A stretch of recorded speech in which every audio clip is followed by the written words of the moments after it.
You might remember George Washington as a great general and the father of our country. What you might not know is that he was also the man behind America's first big push west. It's 1791, and this is what the country looks like. We'd won the Revolutionary War. America's a free nation. George Washington is our president, and everything is just peachy keen. That is until the bill for the war came due. It's huge, over $75 million. So Washington agrees to an ingenious scheme to pay it off.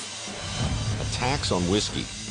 Taxes are never popular, but this one got folks really worked up because it wasn't a tax on people who drank whiskey. No, this was a tax on the people who make it.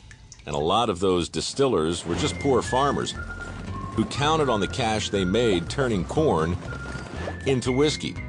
So the tax hit them where it hurt them most, their wallet. That's what people got so upset for. This was worth fighting over. And the fight took place in the Wild Wild West. Of course, back then, the Wild Wild West was still technically in the East Coast time zone, so I'm headed there now to talk about all this and more with an expert right around here.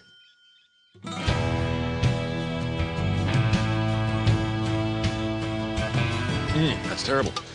Drinking moonshine in the middle of a country road in front of some genetically engineered corn with an expert named Chris. How are you, Chris? I'm well, thank you. Excellent. I have many probing questions for you. Starting with this. Where'd you get that shirt? From a golf shop. Excellent. I think our work is done here. Good. Let's speak specifically about the whiskey tax. It's not going to play well, particularly out here, because of the fact that alcohol is so integrated into the fabric of society.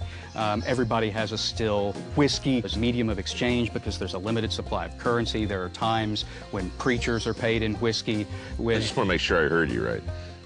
Preachers, ministers, heads of the flock are being paid in whiskey. Yeah, it's part of their payment for their services. The point is, in 1790, in this part of the country, booze is money. Absolutely. And the whiskey tax ticks a lot of people off.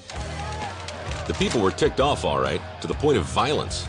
Tax collectors were tarred and feathered by angry gangs. The rebels formed a militia, conquered Pittsburgh, and would have burned it down, except the locals gave them free whiskey to hold them off.